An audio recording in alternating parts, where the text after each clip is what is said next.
This is your home for St. Cloud State hockey, keeping you up to date on the NCHC. One-timer, come in, they score! Ripped in! A bomb from Permix! Women's WCHA. So Dana Rasmussen fires and she scores! Dana Rasmussen for the Huskies alongside The National Hockey League. Dwayne Kaprizov in for a chance to win it! He scores! Kirill, the thrill is for real! Welcome to the NHL, a game winner! And everything from the state of hockey. St. Cloud Cathedral is now 42.6 seconds away from wrapping up the school's first ever title. Welcome to the Huskies Warming House Podcast Den.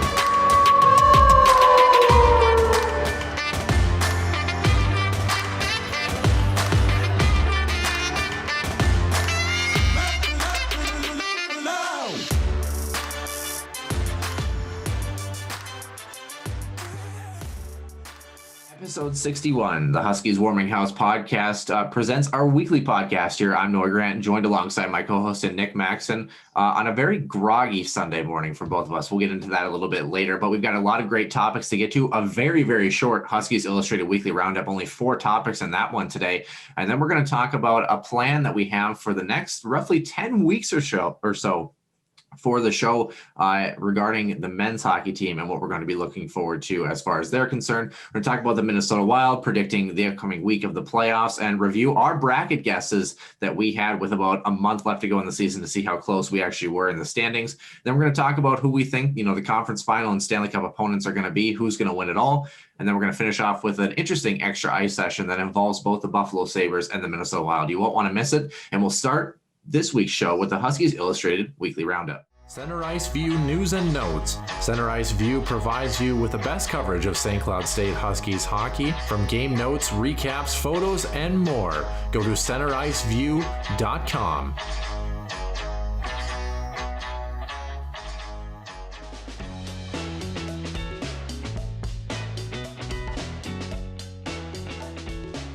And the Huskies Illustrated Weekly Roundup. The NHL playoffs just began yesterday here on May 15th. There was only one game and a little bit of a St. Cloud connection here. The Washington Capitals beat the Boston Bruins in game 1 of that series 3-2 in overtime. And it was St. Cloud State alumni Nick Dowd on a redirect that secured that first win. Now, the hometown Minnesota Wild will get underway this afternoon, 2 o'clock Central, against the Vegas Golden Knights. Games 2, 3, and 4 will also be this week, Tuesday, Thursday, and Saturday, respectively.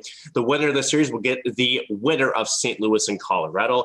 Avalanche fresh off winning the President's Trophy for the most regular season wins in the NHL last week. Now, speaking of the league, the NHL will not hand out conference championship trophies this season due to the divisional realignments, especially with the border closing in Canada. Now, the league does hope that the playoffs create a little bit more buzz for the fans, as the NHL lost over $3.6 billion, yes, with a B, in revenue due to lack of ticket revenue for the league. On television, though, this will also be the last year NBC Sports will cover the NHL as a national carrier before moving to the new contract with Turner Sports and ESPN, who was recently signed earlier this spring. And they have also recently, as far as ESPN is concerned, hired former NHLers Ray Ferraro and Brian Boucher. Again, Ray Ferraro with TSN currently up in Canada, and Brian Boucher with NBC as well. The NHL offseason is already in full swing for many teams as well, Nick, and this past week brought no shortage of personnel changes. In Columbus, head coach John Tortorella decided not to return behind the bench for a 7th season, finishing with 227 wins and 166 losses with 4 playoff berths. Arizona parted ways with bench boss Rick Tocchet after 4 seasons. The Coyotes only made 1 playoff appearance in that time, but they did win their first round series. That was the qualifying round of last year's run. The New York Rangers continued to experience turmoil as head coach David Quinn and 3 assistant coaches were axed on Wednesday, finishing 15th in overall league standings. Quinn had 2 seasons left on his contract. The Rangers did ink defenseman Ryan Lindgren to a 3-year, $9 million extension. Ottawa extended rearguard Artem Zub for 2 years. Chicago inked former Denver Pioneer Henrik Borgstrom to a 2-year contract. Borgstrom was a former Denver University standout. He had 95 points in 77 games with the Pioneers. Moving into other transactional news, the Seattle Kraken added their first ever player in franchise history last week, nabbing QMJHL center and forward Luke Henman to an entry-level deal. And lastly, the Minnesota Wild got some good news as 2020 first-round draft selection Marco Rossi has finally been cleared to resume skating and off-ice training following his 6-month COVID scare. Very good news for Rossi. And I believe, Noah, if I'm correct, we should be actually returning to Minnesota here pretty shortly, if I remember correctly, to also just do some follow-up testing as well. So good to see him getting back in the fold. And speaking of the NHL, one iconic American-born NHL has played his last NHL game, suiting up against his final contest against Minnesota. Anaheim Ducks netminder Ryan Miller has announced that he will retire at the age of 40, who got a standing ovation from the Wild faithful, as well as handshakes from just about every Wild player when he lost 4-3 in overtime. He did finish his career as the winningest American goaltender in NHL history with 391 victories and 796 games. Miller did win the Vezina Trophy in 2010 while playing with the Buffalo Sabres, and he also backstopped Team USA to a silver medal in arguably one of the best gold medal games in Winter Olympics history, I think, at least in my opinion, Noah. His 18-year career ends with 391, 289, and 96 overall record, a 2.64 goals against average, and a 914 save percentage. To round off this week's weekly roundup, another milestone has been hit by one of the greatest hockey players ever. But this time, it was off the ice. Hayley Wickenheiser, who was the first woman to play full-time pro hockey at a position other than goalie, a 23-year Team Canada veteran, and 4-time Olympic gold medalist with 18 total international medals. Not a bad resume, Nick. She's also added another notch there. She's completed medical school. The announcement, which came Saturday, means that the most iconic women's player in history is now also a doctor. While completing her 3-year med school program, she also served as the Toronto Maple Leafs Assistant Director of Player Development during that time. Wickenheiser was elected in her first year of eligibility to the Hockey Hall of Fame in 2019.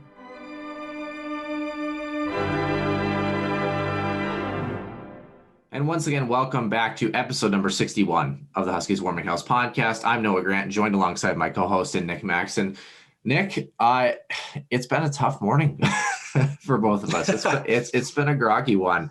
How have you been doing on this? What are we? May 16th? May 16th at 9:23 in the morning. Not bad. I think finally, especially I think Minnesota residents are finally, singing some praises. It sounds like the more spring-like weather has finally arrived, and more importantly, it's going to stay that way. It looks like it was the fishing opener this weekend, and a lot of folks trying to get the boats on the water, get out there, put a fishing line in the water. Unfortunately, did not have any free time to do so, but busy with some other things. I know my significant other hasn't heard this news yet, so this is silent. I did a vehicle trade-in, which has been interesting. Really wasn't planning on it, at least initially, but then when I had a couple conversations with some folks, especially with some things that will hopefully be happening in 13 months from now, it made sense, especially also with the age of the vehicle getting up. So we're now up to a different vehicle, and it was kind of weird. Because the last 2 times I had to get a new vehicle, they were both crunched in automobile accidents. So just kind of traded in because it's getting older without really anything super wrong with it. It was a different experience, though. So it felt kind of weird. Yeah, well, congratulations. I don't have that kind of money nor vehicular awesomeness. Although I did spend this past weekend taking a look at different engines and stuff, helping kind of restructure some engines and that sort of thing, learning more about engines and learning more about how they work. This might be kind of weird. I've been really getting into, of all sports lately, Formula One racing. Isn't that an odd thing for, I'd say probably any American, but specifically a Midwestern American to really start to kind of take an interest in? I mean, I don't think so. It's a lot more intricate and complex than I think people give it credit for. And obviously it's hard, I think, for American viewers to get into it simply because it's more of a European-based circuit, if you will. So, I mean, but no, I found that pretty interesting. Well, and you're right. The Formula One circuit, again, people look at just a car going around a track, and you don't understand how, the engineering that's behind it, the endurance of the driver, and how quite literally one, maybe couple of inches can make or break a win versus a second place finish. It's quite the marathon. And again, like you said, the coverage that it gets over in Europe versus essentially like there's a couple of circuits here. I think Miami, I think maybe one in either San Diego, Los Angeles, but beyond that, there really isn't any exposure to the sport. And not only that, but it's one thing to cover the race note, but it's another thing also to, have those behind the scene things, that really do kind of taking a deep dive and not only about the racer themselves, but the team behind them. I don't think you get a full picture and a true appreciation for any sport. I mean, let's even look at hockey. The Herbert National Hockey Center just actually recently upgraded the skate sharpener. So brand new equipment up there, and, it sounds small. Right. Sounds small, but think about, when you have that type of equipment there that you can guarantee the perfect edge for all your players. If you're going out there and it's not working correctly, you guys can't skate. I mean, it's kind of important. Things can happen. It sounds overblown, but it really does make, I think you take it for granted how some of those small things can have such a big impact on the sport. Yeah, it's kind of crazy. I mean, like I was watching a video, Formula One, if you ever go on YouTube, Formula One themselves and a lot of like kind of main, like hockey has main people that cover that are kind of the big dogs as far as, so like for baseball, like John Boy Media would be a great example of like someone who covers baseball really well. Formula One, their own account plus kind of the big dogs in there do a great job for new fans of kind of getting them up to speed about how things work. I mean, like I was watching a video on why the tires are colored the way they are and what it means from race to race and that sort of thing. So that was kind of cool. The other thing, I also thought about this last week, and I'm actually glad that you brought it up. So I started my new job last week. And it's going all right. It's not overwhelming, but it's a lot to take in. So, kind of taking it one step at a time. And then I went we got pizza last night, and that is a local pizza place that I think must be a bunch of high school kids that like work there in the summer. So they were learning how to do like the till and stuff like that for the first time, which was the first time I had done the till at my new job last week.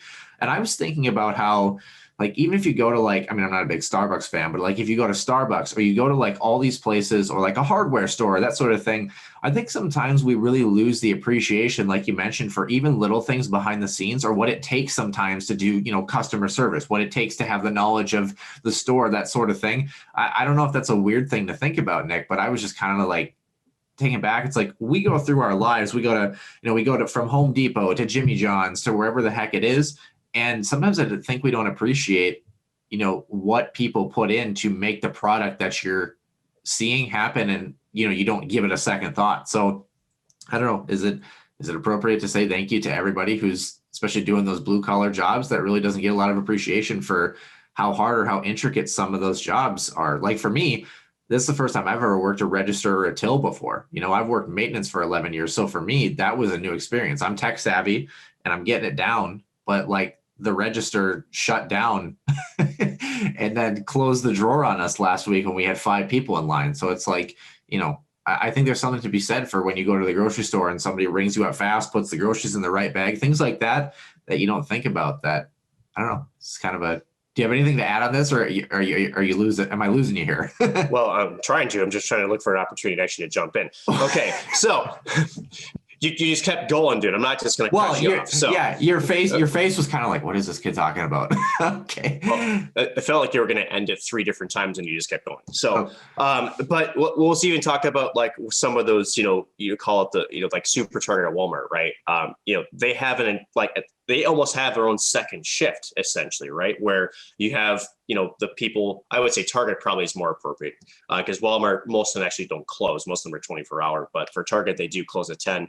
And then you basically switch out so many number of people, and they're there essentially from 10 to 6 o'clock in the morning, just restocking. And mind you, I used to work for Target when I was 16 years old. And, for Target, it's not just restocking the shelves at Target, it's making everything look really, really good on the shelves. And, I don't know how many products I have on the shelves, but I know it's not a few, it's a lot. So, I think it's those out of sight, out of mind things that, once you actually take the time to sit down and think about how it actually gets there, or how does it, they make it look that pretty. It's always a human being that's making those things happen. And, whether you want to have the conversation, if it's difficult or not, someone's else to do a job. And, again, it's, appreciating that, there's a purpose for everything that we do. So. Yeah, I definitely agree. And it's one of those things that like, some people do jobs that like, I would never do that job, not because I hate the job or that I don't want to do the job. It's just, that's not my skill set. That's not my forte. And other people, that's their prime. That's their element. There's some people that's what they do. That's their job. So kind of cool.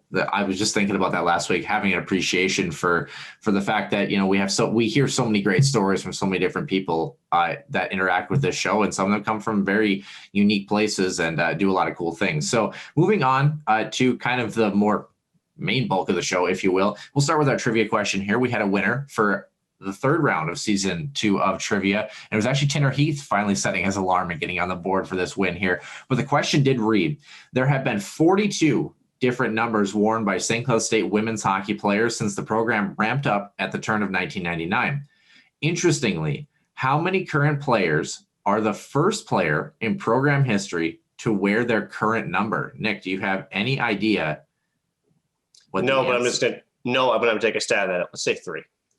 We had a lot of people that I think kind of took a stab at it. I'm glad that you kind of mentioned that because it was one of those that it's almost like if you pay attention to like the trivia question setup, similar to like in nursing school, if you learn how the NCLEX works, if you learn how the test is formatted, you could have just sat there and guessed a bunch of numbers and probably gotten this one right. So hint for one of those questions. But Tanner Heath got it right for his first win of season 2. 5 current St. Cloud State women's hockey players are the first in program history to wear their respective digits. Nick, do you think you can name any of them?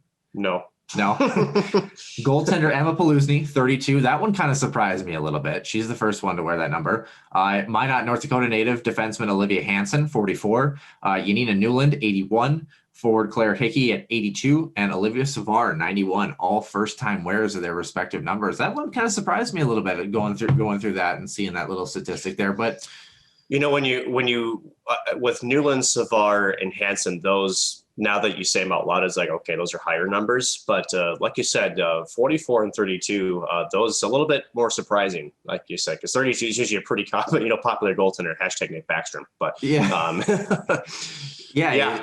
I agree. It was kind of a weird, 44, I think 44 is a little weird just because it's a weird number. It's not really a hockey like number. S 91 surprised me a little bit. I thought maybe you'd have a couple that were up in the 90s, but actually it's funny. So the last 3 or 4 that I mentioned, I think it was 40. There was a 47 in there, but after that, I think it was just 81, 82, and 91 that were the next 3 numbers. So, you really haven't seen a lot of high numbers, which I kind of like that in a high. I wore 91 in college, but I like the low numbers. I like the kind of the quintessential 1 through 35, if you will, or something like that. I've always liked that, but that's just me. But nonetheless, congratulations to our winner, Tanner Heath. And that also means that we also are having a women's hockey alumni guest coming on the show, recording with us tomorrow. Hannah Prow is coming on the show, and potentially a second guest. We haven't quite confirmed that yet, but for sure Hannah's going to be joining us tomorrow night. So we're really excited about that one. And Nick, we're really excited about another piece of this as well. This was actually your brainchild, and I'm really, really excited about this because it's a cool idea here. We are announcing a plan for basically the next 9 or 10 weeks of the show here. And we are going to start this starting next Sunday here. And that is going to be that for the first 7 weeks, we're going to take a look at every single NCHC team, 1 team a week, and preview what the Huskies have to look forward to against these teams. Week number 8 will contain the non-conference schedule, talking about who the Huskies are going to be playing that's not in the NCHC. And week number 9, we'll finish off with previewing our own St. Cloud State hockey team. Nick, what is the order that we are going to be previewing groups 1 through 7 or weeks 1 through 7 of this project here? It's going to be from the, you could say, the standings order. So it's going to be in reverse. So we'll start with Colorado College. We'll work our way up. Obviously, I think to North Dakota, I believe will be the last one. And I think, well, of course, anytime we can put North Dakota last in any list is always a good thing. So that's no problem. But essentially, what are we going to talk about, Noah? Certainly, we're going to talk about some key departures, whether it's from graduation or from early signings. We're going to discuss some of the incoming folks, whether it be via the transfer portal or also with incoming freshmen. Has there been a coaching change or anything like that? And just sort of, kind of gather where we think this team is going to be as far as the NCAA conference is concerned. And like you said, also try to figure out, what the Huskies, as you mentioned, what's that game going to be looking like against them coming up throughout the season. So I think each team deserves its own week because it'll be a nice deep dive. And I think for Huskies fans, and I think also for NCHC hockey fans will enjoy these just because I think, with the off season, we've covered the Huskies extensively, and I think at the end of it, there's a lot of other student athletes out there in the conference that deserve some recognition, deserve some praise, and I think we need to try to expand our listenership a little bit for the NCHC conference. Is a great way to do it. Yeah, and I'm excited too. Like you said, we love talking about the Huskies. It's kind of fun to talk a little bit deeper about other teams sometimes a little bit too, and just talk about kind of the different nuances that go along with those teams. But speaking of in-depth discussion here, Nick, our Minnesota Wild, like you mentioned here today on Sunday, do start their series against the Vegas Golden Knights. Depending on when you listen to this show, they could already be down 3-0 in the series, or who the heck knows at this particular junction here. So Nick, first, before they actually play here on Sunday, I want to get your prediction. Where do the Minnesota Wild ultimately end up, and do they get through this first round? This is a matchup Minnesota Wild fans wanted. They do not want Colorado. And there's no question that this matchup is much better for the hands of Minnesota. When you can take points in 7 of 8 games against the Vegas Golden Knights, that's pretty good. And they've had really good success regular season with this. Now, the playoffs are a whole different animal. Of course, Minnesota and Vegas have never faced each other in the postseason before. So this will be a first of both squads. But a couple of intriguing notes here, Noah. Number one, you have, I think, what could be obviously the Vegas Golden Knights won the Jennings Trophy. For those who don't know that is for the team that essentially has the best goaltending statistics in the league for the regular season. I think that Marc-Andre Fleury could be a very serious candidate for the Vezina Award. So you've got some goaltending on one side. Minnesota has got, for once in a very long time, let me check that, once ever, they have, I think, a top 9 that can score, and their fourth liner can, contribute. But I just like the way that the fourth line plays as far as being that quintessential shutdown / forechecking kind of grind down line. I think this team has got some balance. I think Minnesota could surprise some teams. And I do think this series, just the way the history of these teams has gone, a lot of these games, if I remember correctly, is that 5 or 6 out of the 8 games were decided by 1 goal this regular season. And so I think that trend will continue. I think this first round series is poised to go 6 or 7 games. And I'm actually going to pick an upset here, Noah. I do think Minnesota can upset Vegas in 7 games. And I do think, and this is not a Wild fan of me talking, I do legitimately think this team has a shot to upset Vegas here in the first round. And I do think the matchup does prove it that way. Yeah, I'm excited to jump into this one too. I think the other thing that Minnesota Wild have this year that they really haven't, I don't want to say they haven't had in forever, but they haven't had in a long time. They have a true superstar, a true young superstar in the making here. That should be exciting to watch. I'm really intrigued to watch. We're, of course, talking about Kirill Kaprizov. I'm excited to see how he handles the pressure, how he handles his first NHL playoffs, and, that time and space and that open ice kind of narrowing and shrinking, if you will. I actually like that pick as well. I'm actually going to go Minnesota in 6 on this one. Although the finish of the season left something to be desired. I think it left a sour taste in our mouths, but you hope that the response is appropriate. They were missing 5 key players in the lineup against St. Louis the other night, which is no excuse for blowing a 3-goal lead, but I mean, it is something. St. Louis did score 3 power play goals, and you have obviously 2 of your best penalty killers out of the lineup in that game. But nonetheless, I think Minnesota in 6. I also think, Nick, I think St. Louis comes out of, we're just going to take a look, I think, here, maybe at this particular bracket here, since it involves the Wild. I think St. Louis comes out of not only their first round match against Colorado, I think St. Louis is all over Minnesota as well. I think St. Louis is actually going to make it to the conference final. What do you think? I don't think so. Now, to your point, St. Louis is playing some really good hockey right now. It's funny, under Craig Berube, this team starts off kind of slow through the regular season. Then for whatever reason, when the playoffs inch closer, this team just finds a way to click and they just turn it on. We saw that. And again, I think Minnesota, for no question, they did not want to face St. Louis. They didn't have to. I think that was mathematically set quite a while ago. But I also know you didn't want to face Colorado either. But speaking of Colorado and St. Louis, that's not going to be an easy series. I think that also can go 6 or 7 games. And St. Louis, to me, that key, it sounds cliche, but the key is going to be Jordan Binnington in that series. Jordan Binnington can be a very good goaltender when he's on his game. But lately what St. Louis has done is made his life very, very easy, which has been very, very good. For Colorado, again, you talk about McKinnon, Makar, Landeskog, just to name a few, Rantanen. I do think that Colorado has got some extreme talent. The one question mark I have for Colorado is what does their depth scoring do? I think that is what's hurt them in playoff runs in the past, is if you can shut down those big stars like McKinnon, Landeskog, Rantanen, to just name a few, they seem to struggle a little bit. And then it comes down to goaltending. So that one's a toss-up to me. I still think Colorado comes out of that. And if I'm following my picks, it's going to be Colorado, Minnesota. Colorado has unfortunately put a leash around Minnesota Wild's neck and has been controlling them all season long. So I think it is Colorado that comes out of the Honda West Division as part of the Final Four that go to the deeper rounds of the Stanley Cup playoffs. Yeah, I think it's safe to say, I mean, we love our Minnesota Wild. I think we're kind of picking who is ever in the other half of that bracket to come out of that one. The one reason I like St. Louis, and it's funny, the game changes and evolves, right? I think back to when the Los Angeles Kings won their 2 Stanley Cups. I mean, that was a hard, heavy physical style. And then you look at the Pittsburgh Penguins and they won their 2 Stanley Cups. You start to see more of that speed and skill-based game. And then St. Louis came back in 2019 and won a cup with a good mix of speed and skill, but also that heavy, hard physical nature. And they really haven't changed their MO from that.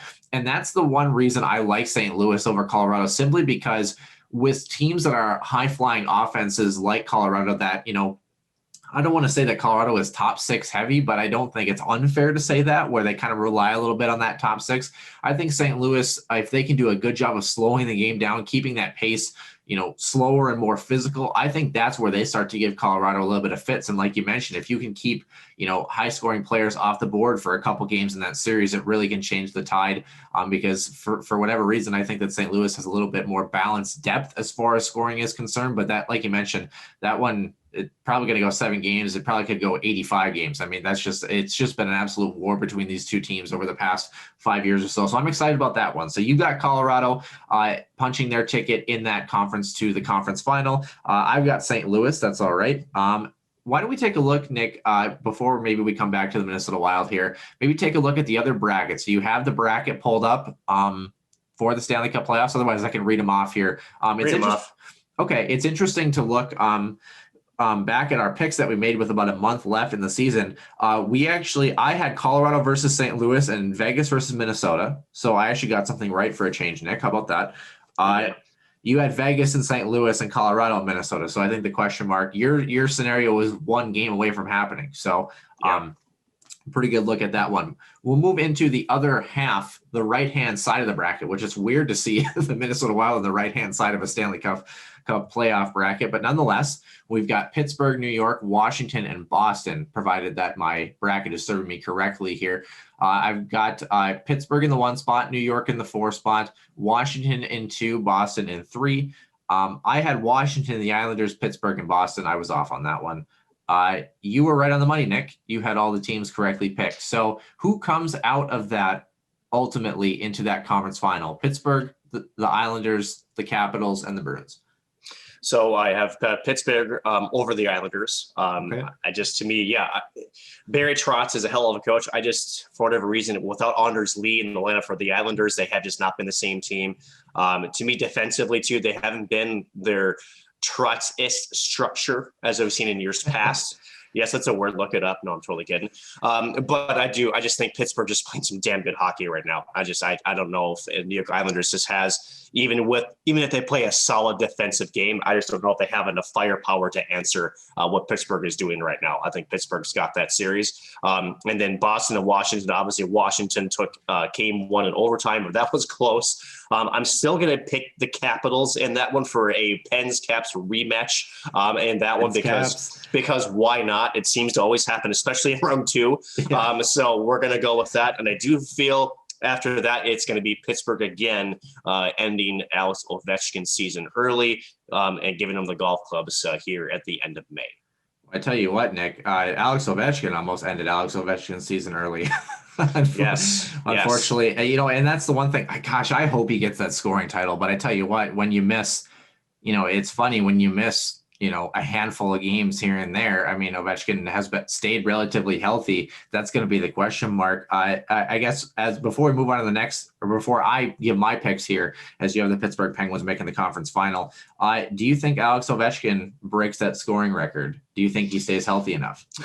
It's a question because, like you said, he has remained you hate to use the word surprisingly, but in hockey, it's like if you can dodge that many bullets, you are lucky. And the question is, if he stays healthy, to me, I think he does. I think he has a shot at it. Question is, with him getting up in age, and we don't know if there's anything that's nagging or anything else. And of course, if someone comes down and lowers your shoulder, it gets you in the head and puts you off for a few weeks or months because of a concussion, that can halt that pretty quickly. So if he can stay healthy, I think he's got a shot. But that's going to be the number one key for him, is to stay on the ice. Yeah, it makes me think back to Sidney Crosby. I mean, when he missed pretty much a year and a half of his time, you hope nothing like that ever happens. But should be a good one. Two really good series, really four really good series on this right-hand side of the bracket here. Pretty exciting. Yeah, I like your pick with Washington there. I think Boston.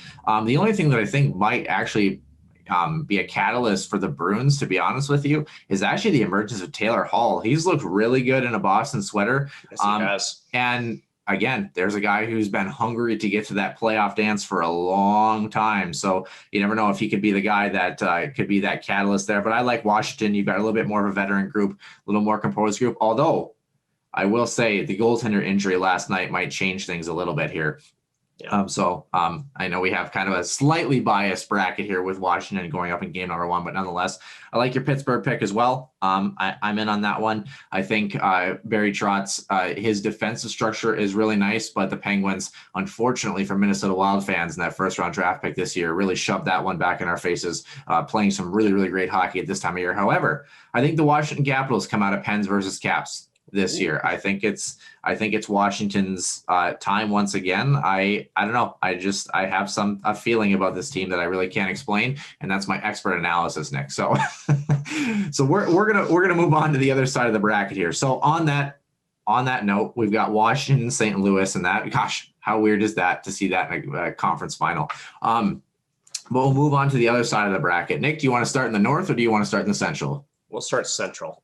All right. Sounds like a plan to me. We've got Carolina facing off against Nashville. I think we're both going to pick the same team in that one. And then Florida and Tampa Bay. That one is going to be one heck of a matchup. So who do you got coming out of that bracket there? This one's tough because now with Tampa, who have not looked sharp, they're getting both Kucherov and Stamkos back right now. So that's a wild card.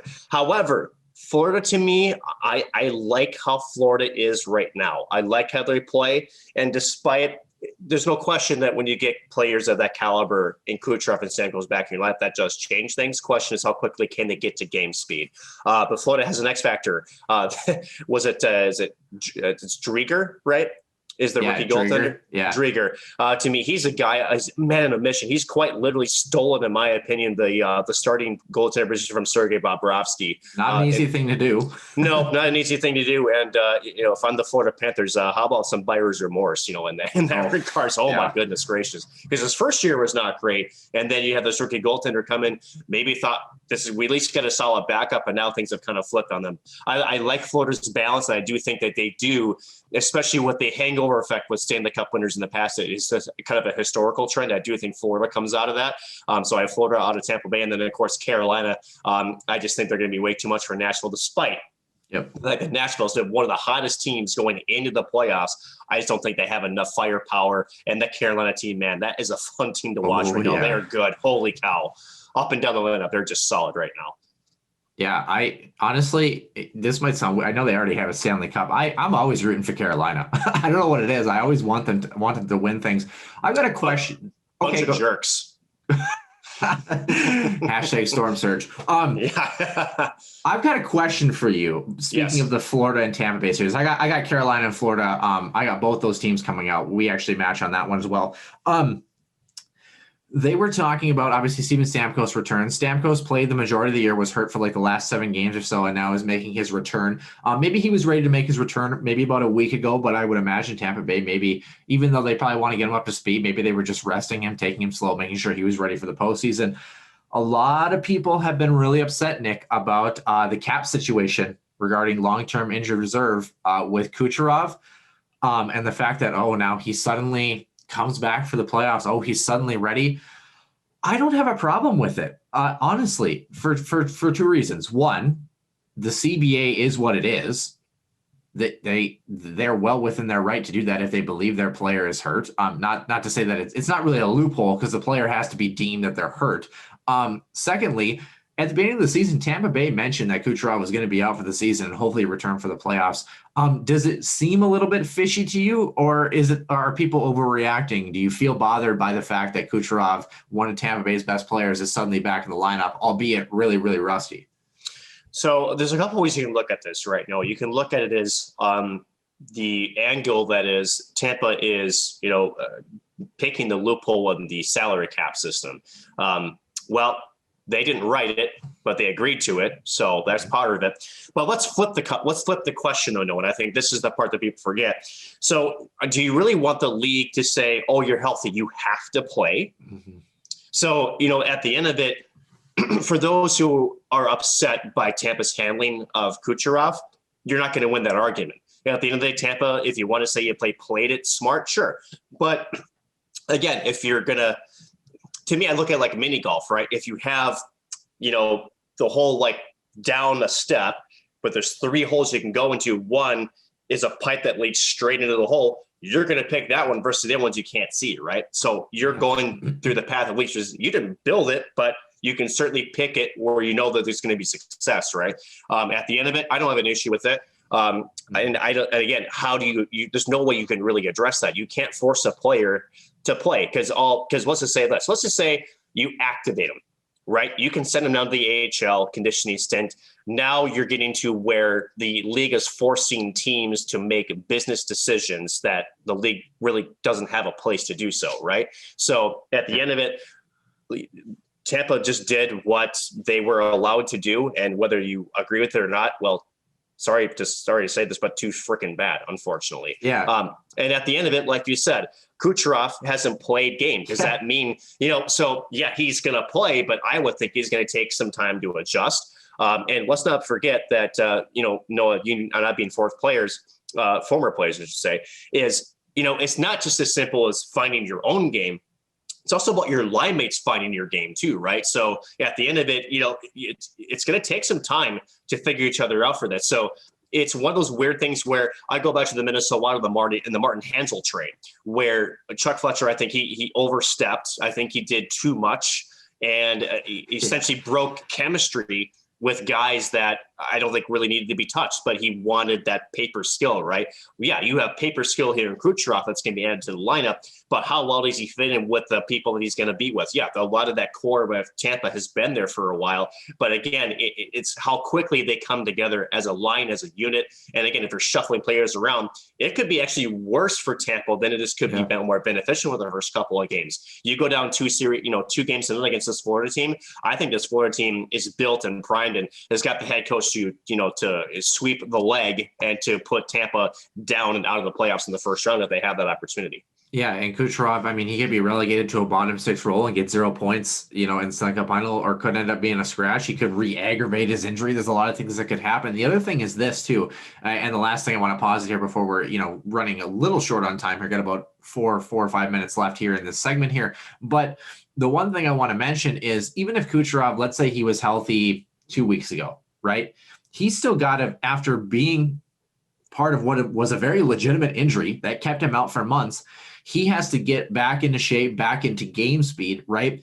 If you've got him essentially in a red non-contact jersey or that sort of thing and getting him back up to speed, would you activate him for 2 weeks just to put him on the practice squad to get him some reps? Or do you say, yeah, he's on long-term injured reserve and let him get back up to speed that way instead of having more salary cap implications? Ask any team what they're going to do in that situation. If they're bringing a guy back up to speed, but he's not ready to play, why would you take him off the LTIR? It just doesn't make sense to me. But so I think people, I get the frustration, but like you mentioned, I think it's a little bit overblown. So Carolina, Florida, Nick, who comes out of that one?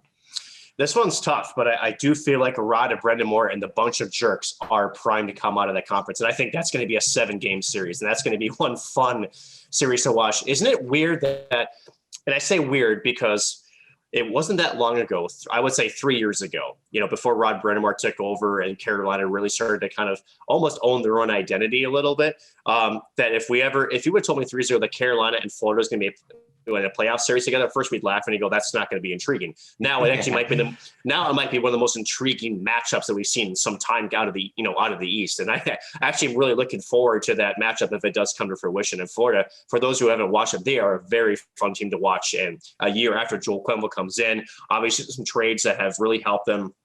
And speaking of trade, Sam Bennett, what an addition he has been to Florida down there. Really revitalized getting out of Calgary, which is a place he was definitely ready to come out of.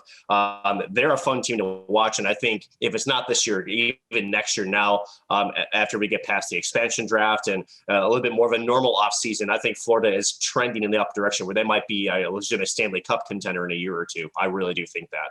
I actually have Florida making the conference final. I think that a rookie goaltender is going to stand on his head and steal a series for the Florida Panthers. I think Florida's skill is going to match Carolina pound for pound, but I think Florida's going to have a sensational rookie campaign from their goaltender, and that's going to propel them into the conference final. That's my expert analysis. It's based on nothing.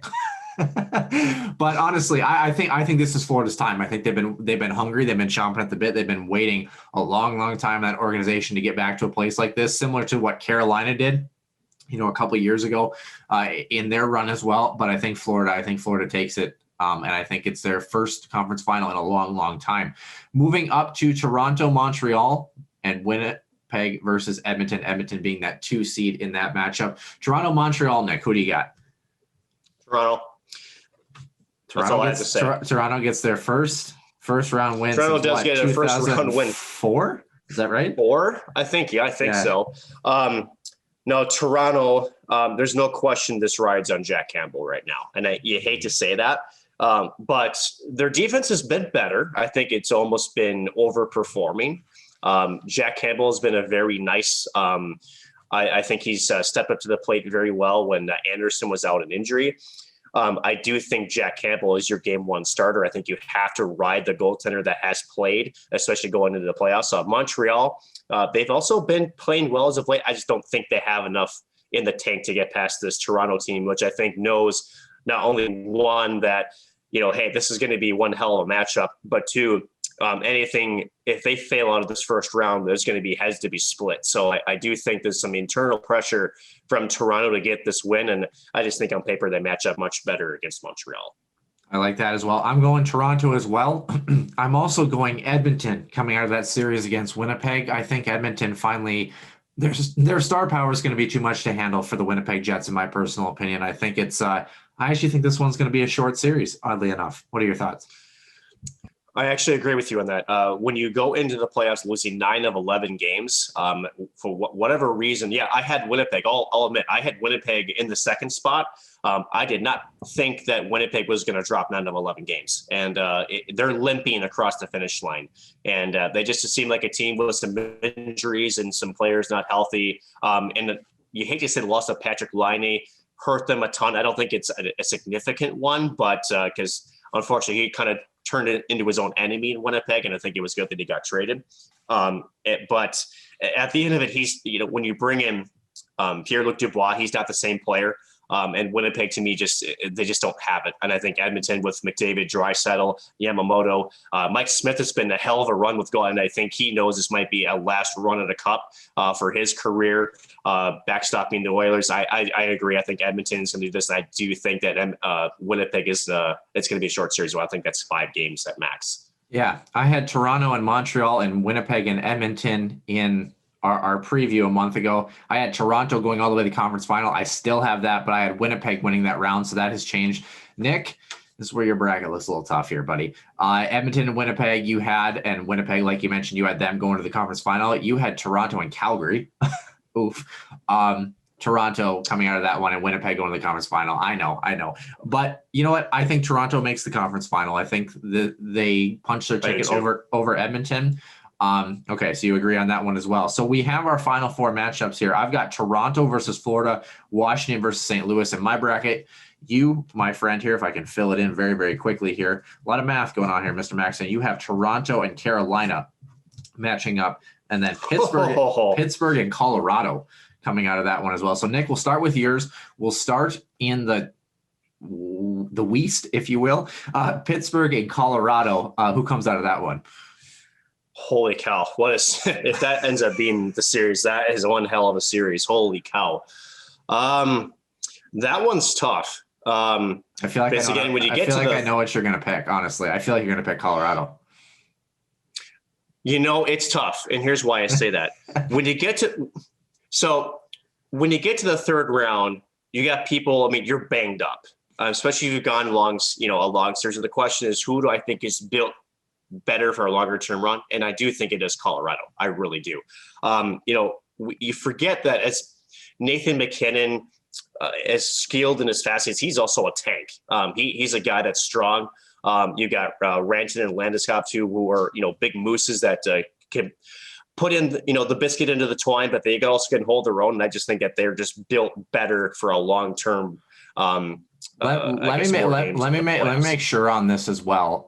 Just because I want to make sure, because the bracket I'm looking at, and I should actually be looking at the NHL.com bracket. Apologies, I'm looking at Sporting News. You should be looking at it. I just want to make sure. I actually have the brackets flipped, Nick, and that's my apologies here. You're killing me, Smalls. We're right until the conference final. It would actually be Colorado versus Toronto is actually the matchup here. So that's my fault. Still Colorado. Still Colorado. Okay, Colorado. Yeah. I just the big question mark on Toronto's their defense. And again, if they do make it past one or two series, generally speaking, I just don't see Toronto as a Cinderella story. I think they're a team that will feel inspired if they get past the first round. Keyword if they should, but I just don't think that they have the depth, especially in the D part, to get past Colorado, which comes at them in waves. Again, the depth scoring there is going to be huge, as it always is, especially when you get to this level of the playoffs. And I just think Toronto's got the edge in that one, unfortunately. Or excuse me, Colorado. My apologies. Other side of the bracket, Carolina, Pittsburgh. Who do you got? Holy hell. Geez, another really good matchup. I'm going to go with a bunch of jerks. Yeah. I'm going to go with the Storm Surge. That's a 7-game series written on its forehead easily. But to me, Carolina, the way that Rod Brind'Amour has his team playing, it's a playoff style of hockey. I like Sebastian Aho, like Marty Necas. I love the defensive core of Carolina. With Slavin, with Dougie Hamilton, they can score, but they can also defend really well. And you have some goaltending, not question marks finally for once in Carolina. I just think that they're a team that's balanced from front to back. And I think it's going to be them and Colorado and what should be a very exciting Stanley Cup final between those two squads. I like that. So in my bracket, I've got Florida versus Washington. I think the Panthers come out of that one. I think the Panthers make their first, I believe, Stanley Cup final since 1996, if I'm not mistaken. They're going to punch their ticket against the winner of St. Louis and Toronto. I think Toronto comes out of that one, makes a Stanley Cup final, and angers everybody in the hockey world besides Maple Leafs fans. I actually think, Nick, Toronto beats Florida in 6 games to win the Stanley Cup final. I think Toronto gets their first Stanley Cup since 43. Does that sound right to you? No, not close. 60 something. Yeah, same thing. Long time ago. 43 was the only time that a team has come back from 3-0 to win a Stanley Cup. I believe that's what it was against Detroit. But nonetheless, Toronto in 6 games for me, I think they are Stanley Cup champions. How many games? And who wins the Stanley Cup between Colorado and Carolina here? So Colorado wins the cup for me, and it's in 6 games.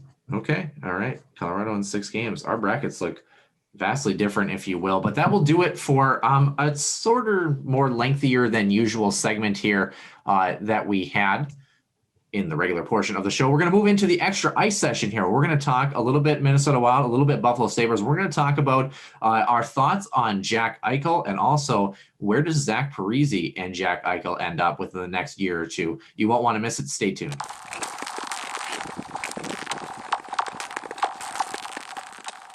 And welcome into the Extra Ice session. Happy to have you with us after hours, if you will, on the Huskies Warming House podcast for episode number 61. We're going to discuss a little bit here.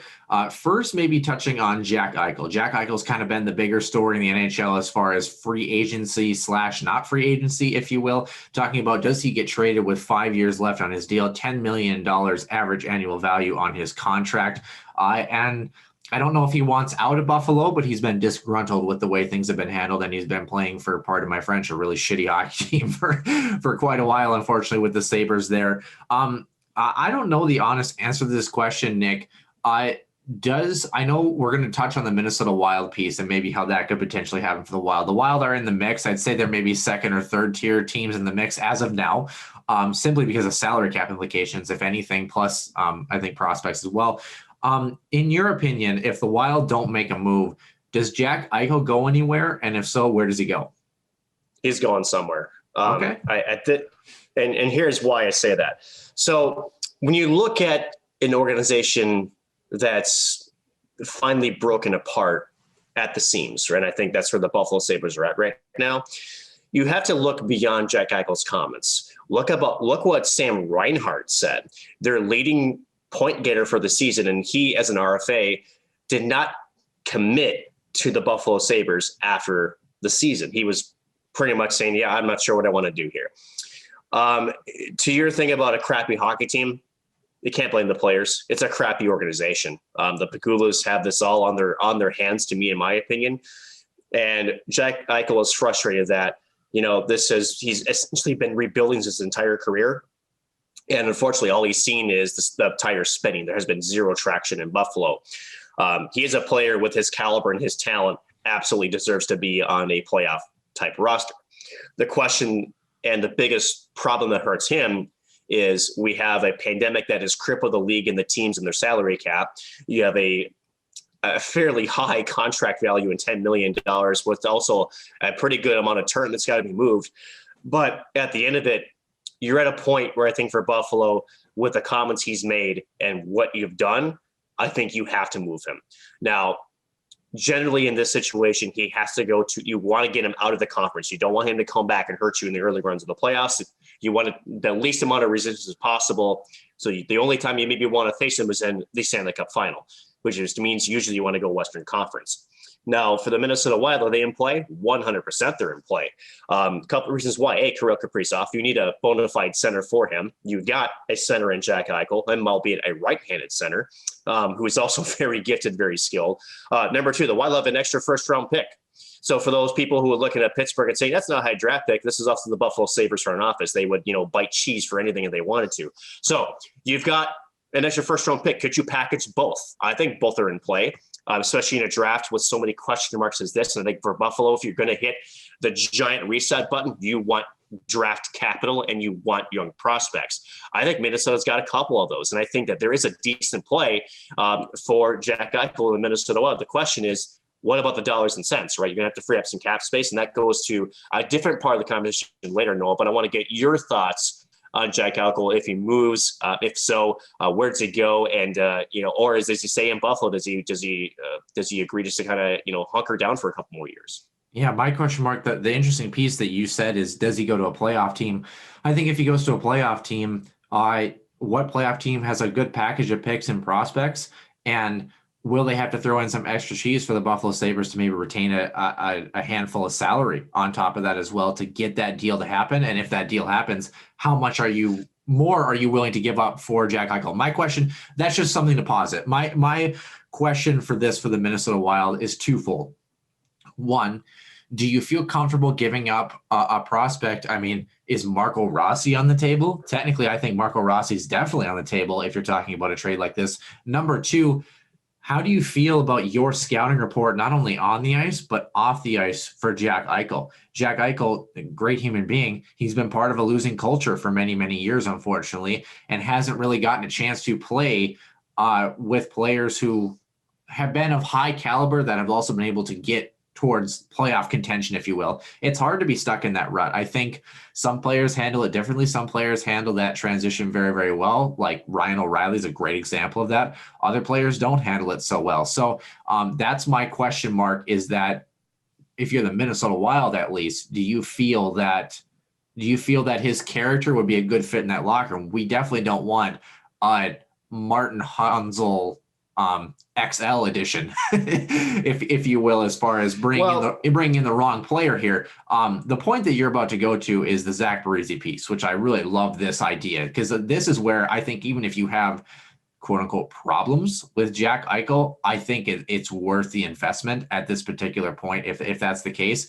But again, first of all, how do you feel about Jack Eichel's demeanor? I think it's fine, honestly. And here's why.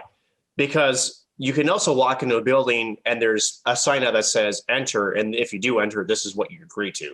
And I think the Minnesota Wild culture has changed in the last 12 to 14 months under Bill Guerin, as also Dean Evison. That also leads right back to Zach Parise. Again, a guy that I don't think any general manager or head coach had even had the balls to healthy scratch, and now he's going to be a healthy scratch again for the Stanley Cup playoff opening game here in just a couple of hours.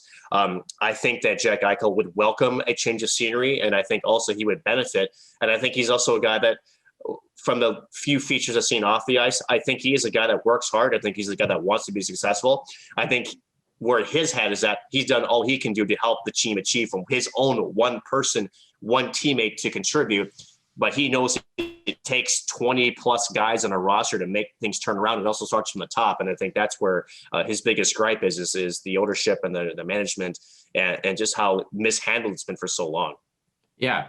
So to take a look at Jack Eichel's contract, for people who are curious there, I don't see a no movement clause in there. So I don't think he has one. Am I correct in that assumption, Nick? Because you're the salary cap expert. I don't see one on Cap Friendly, at least. So as far as I see, Cap Friendly is a very, very good resource. I lied. I lied. To me, I lied. I found it. I found it. He has. I was going to say that would surprise me. It would surprise me if he didn't. That's where I was confused, is that they don't list it for this piece here. So it says no movement clause 2022 onwards. So it doesn't have it listed for 2021. So that's correct. So that's right. So if you're the Sabres and he's disgruntled, and you're going to try to get any sort of return, and mind you, return value is also important in this situation too. If he's disgruntled and he's going to play a season, his value drops. So to me, I don't see his stock going higher, because let's be honest. Do we really expect the Buffalo Sabres to magically turn things around next season? No. So I think at this point, the Buffalo Sabres are stuck in a position where you're probably looking at parting ways with what was supposed to be your secondary price of Connor McDavid just a few years ago, but just trying now just to get anything of value back for him. Now, the problem with something that you mentioned is I don't think there's going to be any way that Buffalo retains salary, because the term is just way too long. Way too long. If it's 2 years, I think fine. But again, most of the time when you see retained salaries, it's either an expiring contract, at the trade deadline, at most, just because, again, that's something you have to account for on your books. It's almost like trading in a player too, if you're the Buffalo Sabres. As much as a player's gone, that's still cap space you have to account for. And for a lot of teams, including Buffalo, that money is tight right now. So I don't think there's going to be any retained salary in a transaction. And I don't think at this point they care about that. It's just about getting the player off their books. And I've got another question here, and this is for the fans, if you will. If you look at Jack Eichel's contract, right, back in this current season as well, and then 2 seasons from now in 2022-23, when that no movement clause kicks in, his base salary is actually $2.5 million with $7.5 in signing bonuses. For the casual fan, can you explain, if you're a team that signs him, or trades for him in that second year of the deal, does his cap hit towards the team only count for that $2.5 million, or how does that work, so that people understand where it fits in there? So at the end of it, when you talk about rules that are out there, especially coming to contracts, I think what people have to understand is, I think the Steven Stamkos one was the big one. Where they tried that, it didn't work, where they're trying to use the signing bonus as a way to get away from salary. So let's take a look, right? So let's take a look at Jack Eichel's contract here. I apologize. I'm just trying to pull him up. You kind of threw this out of left field with me, so I do apologize. Yeah, the one thing I will mention while you're pulling that up, Jack Eichel, for those who are wondering, his point production since he's been in the league, in 375 NHL games, 139 goals, 216 assists, 355 points. So almost a point per game player on a Buffalo Sabres team that has really, really struggled. Very, very much so. Where is his contract? Is it buried? Oh, it was buried. Okay. Yep. Yeah. So at the end of it, it's 10 years, base salary, but total salary, right? So it always goes to the total salary is whether it's base or signing bonuses always goes to total salary. Because if you look at this 2021, 2022, guess what? It's a full $10 million salary. There's no signing bonus. The signing bonus is extra on top of that because you're always equaling to the base salary. So at the end of it, the signing bonus is always part of it, but it's also to base salary. And a lot of it, and I think there's going to be some rule changes coming up for the CBA as far as how can you structure signing bonuses as well.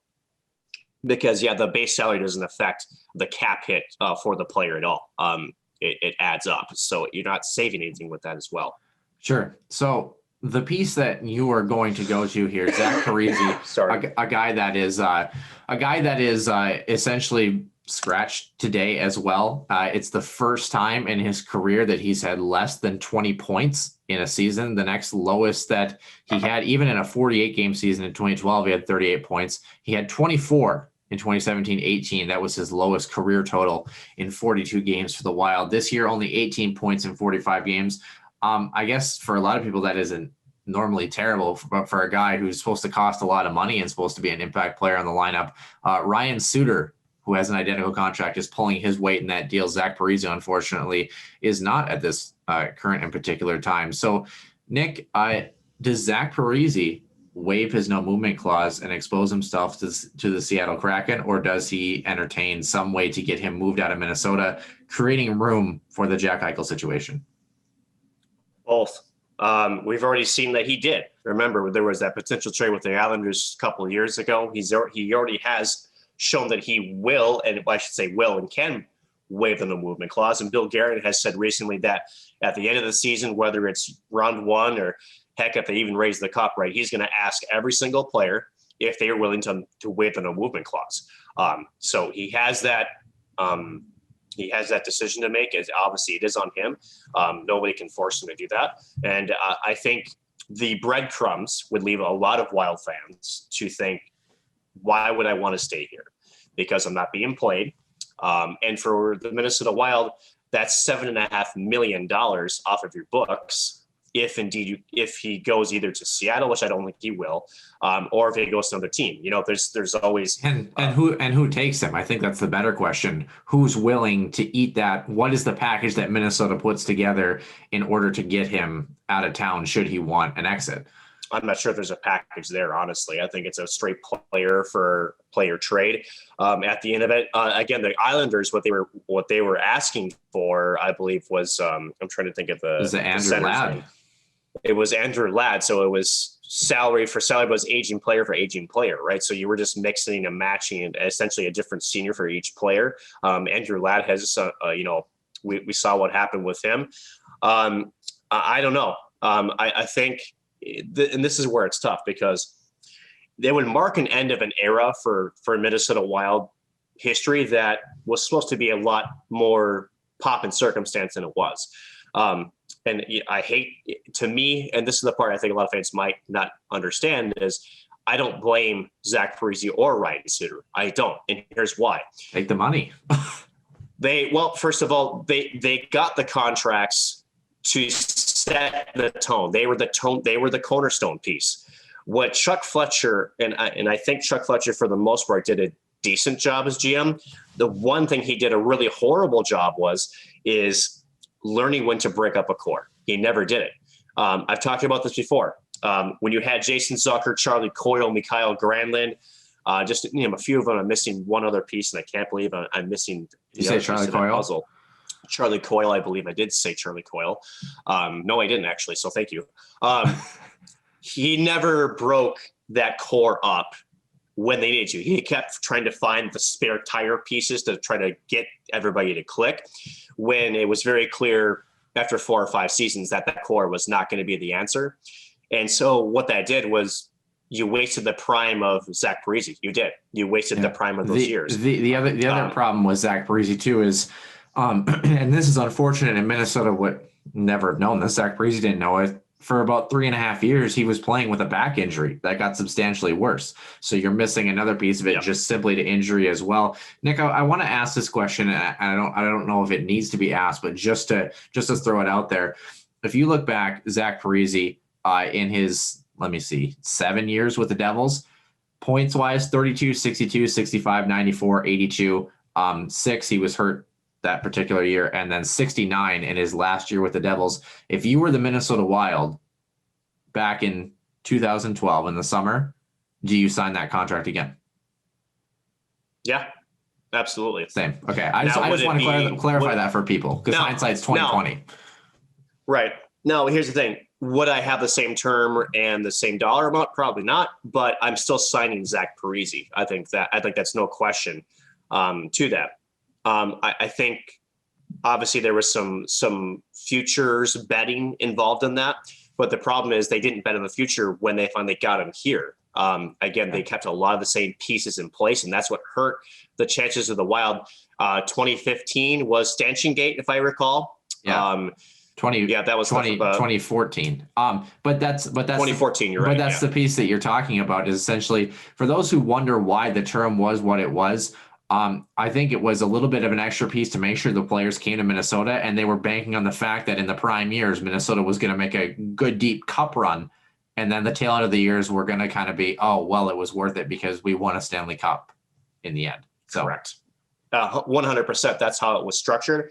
And it didn't work that way. And does it look like Zach Parise's out of the way with Minnesota? I do think so. Question is, is Seattle, could it be sort of that veteran Seattle presence? The problem is with Zach, he's from here. His family has roots here. I think that's a hard move for him, especially when he's got young kids. I can't see that particular situation happening, at least in the top of it's not impossible. Yeah, it's not impossible, no. I'm surprised that you think that, just because, I mean, I know he wants to go to a cup contender. I understand that. But I don't necessarily think a cup contender. I just think he wants out of Minnesota. But part of me thinks if you want out of Minnesota, one thing that's important for people to remember in an expansion draft, you're looking for one or two players that cost a lot of money to get you to the cap floor. And Zach Parise might be that guy. The problem with this year, Noah, is that it's different than Vegas, and that is a lot of teams are trying to unload salary because nobody has cap flexibility in this league. So he's not alone. If this is without a pandemic striking the revenues of the NHL and forcing a flat cap for 2 years, you're not wrong. However, you're missing that a lot of teams, including, I would say, that the top 75% of the spenders in the league are under, I think, $3 million in cap space. That's not a lot of wiggle room, and it's going to be like that for another couple of years. And so you're not wrong, but in terms of the full picture here, every team is going to be wanting to dump salaries. So I don't think Seattle's going to be just a team that's going to get to the cap floor. I think with what's available, what's out there, they're a team that actually might be up there right next to the cap ceiling when it's all said and done with the players that they draft in the expansion draft. Yeah, I wonder how that works too. I haven't looked at the stipulations. What happens if the players offered are more than, you know what I'm saying? Like if the 31 teams they can't do that. They can't. Okay. No, because it's not an offer. Again, when you protect players, Seattle is protecting everybody. Obviously, forget what I'm saying. Yeah, I'm an idiot for those who are listening to the Last Score podcast. I was thinking about best available players versus I don't know what I was thinking about. It's been a tough morning. This isn't the entry draft here, Noah. No. Yeah. So, yikes! But, oh boy. But you do bring up a point though, where I think, depending if this was a normal year, for Seattle, expansion team, Vegas, they took it and they ran with it, and they obviously have been one of the most successful franchises from their start to now. They've been an incredible franchise, fun to watch, and they're a deep playoff contender this year. For Seattle, they are, you hate to say, but when you look at Vegas, 4 years removed, you're not looking at that and saying, oh, good for them. You're saying, I want to match that, but maybe I can be better too. So it's a little bit of fire too for Seattle, and especially going into what that success has led as far as community involvement for Vegas and a very non-traditional hockey market. Now, mind you, they've had some stipends of a different minor league hockey stuff, and so it's not like brand new. Of course, Seattle with the WHL, the Thunderbirds, it's not new to the area, but again, for a professional team, you want to have success out of the gate. That's important for revenue, ticket sales, for merchandise sales. So they're looking at this as a really good opportunity to set that bar high right off the bat, and they've got, for probably better than Vegas, probably a plethora of good players that maybe would not have been available because of their cap space. or because of other stipulations. They may have a chance to, because again, I think you're going to see teams that are going to be not protecting players just because they're hoping maybe they pluck cap from them. So it's a little bit different this year than it was for Vegas. And I think you're going to see a very interesting expansion draft here next month. Yeah. The other thing though, is that you do have teams though that maybe they're going to be a little bit more savvy with it. One team, hopefully in particular, would be the Minnesota Wild, and not having an Alex Tuch 2.0 moment, because that one really burns. But then again, the Minnesota Wild, well, might not look different, Well, here's the thing. Here's why the Tuch thing sucks. And what's you have to forget. Tuch was a player that when you look to beyond Alex Tuch in the prospect pool, there wasn't much behind him. And there wasn't much at the pro team level that was exciting. So that to me, and rightfully so, the fans looked at it and go, you gave away our present and our future with that. And they did, because Vegas wanted Jonas Brodin. And this was the price that Minnesota at the time wanted to pay to keep him. Now you're in a situation where you have Kaprizov, who does not have to be protected because he's only a first-year pro, so he's exempt from having to be protected. You've got goaltenders that you'll expose, but I think it's going to be Talbot they expose. I don't think you're exposing Kakinen. A player that you lose, if it's not going to kill them at this point. And the Wild had more cards at the table to protect their roster right now than they did when Vegas expanded. So to me, they're better insulated for this. Does that mean that any player they lose is going to suck? Yeah, of course, every team's in the same position, right? And depending on how Seattle sees what the rest of the league is going to make available and what they see, could Minnesota skate by with maybe a Marcus Johansson or somebody else going? Sure. Could also be where, Zach Parise waives a movement clause and he's plucked from the Seattle expansion. We don't know. But I do feel like they're better suited to move on and not be as hurt from this expansion as they have in 2017. Yeah. Well, I still think, or hope at least, that somebody waives their no movement clause and Matt Dumba stays. But that's been a discussion that we've had for a long time that I think a lot of people disagree with me on. I love Matt Dumba's game. I understand he's somewhat of a defensive liability, but offensive defensemen like that don't grow on trees. That's my argument there. In the shorthand, if you will. But Nick, do we have anything else to add? Do you have something else to add on that? Yes, I'll just comment on that. I don't think Seattle wants to know that either. And that's the thing with Matt Dumba, is that he's attractive where if you can find the right pairing with him, there's a reason why he's paired with Jonas Brodin. Yeah. He's a good skater and he can take care defensively if Matt Dumba gets caught playing a little bit more, too offensively. If Seattle feels like they're going to have a player similar to, say, like a Jonas Brodin, where you can have that, tandem of an offensive defenseman and that stay-at-home defensive defenseman that can skate in to kind of mask maybe some of those mistakes that Matt Dumba does. He's a very attractive piece. So if it happens, that's what, $6 million off the books, if I recall. He up $6 million off the books. So now you're talking, you got to find $4 million if you're the Minnesota Wild for a Jack Eichel trade. So that's another piece of the puzzle too. And don't forget, you've got Marcus Johansson coming off the books. You've got Nick Bukestad on a 1-year deal, Nick Bonino on the last year of his deal. I mean, you have. I think a lot of those players come back. Honestly, I think Bonino and Bukestad are back. Marcus Johansson to me is that kind of a question mark. But let's go with these Minnesota Wild fans have never had this conversation before. Let's just say that it is Matt Dumba that is picked up by Seattle, and let's just say that Zach Parise is so ticked off of the way that he wasn't played that he just says, just like Jack Eichel, I want out of Minnesota. That's now $13 million off your books. You've got cap space and you have capital for prospects. And you have 2 first-round picks for Buffalo they would be interested in. Now you have a situation where Minnesota might become the front runner for a trade in the Jack Eichel saga, if indeed it does trend that way, which I think it does.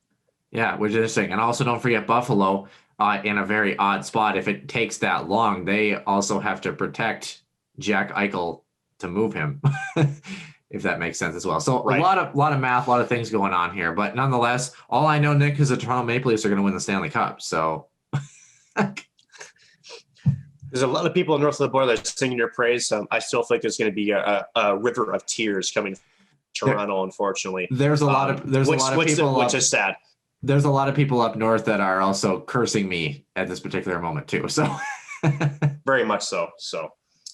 But yeah, with that, I think as we go into the playoffs, there's a lot of great series. I think every team that's in us is good. I think Minnesota, going back to them just real briefly, I think they have a legitimate shot to be a dark horse team in this year's playoffs if they can play their hands correctly. But what a treat this first round match is going to be in Vegas. I can't wait to see it. I wish I could be at a game to watch it, especially in Vegas. That's going to be a very tough place to play. If I recall, they're at 50% capacity, I think, or will be at 50% here pretty soon. So that place is going to be rocking.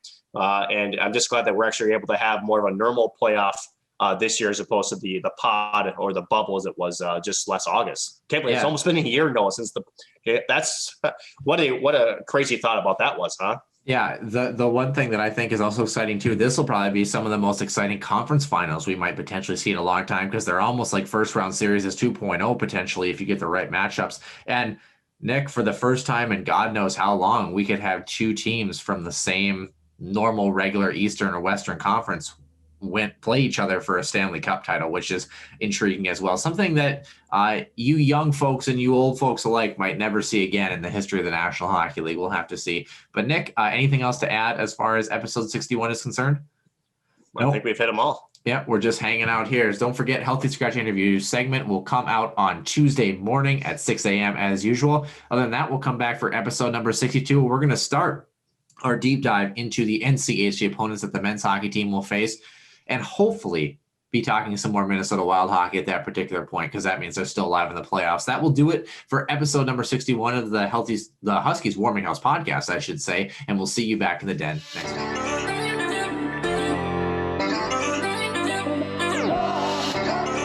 One-timer, come in, they score!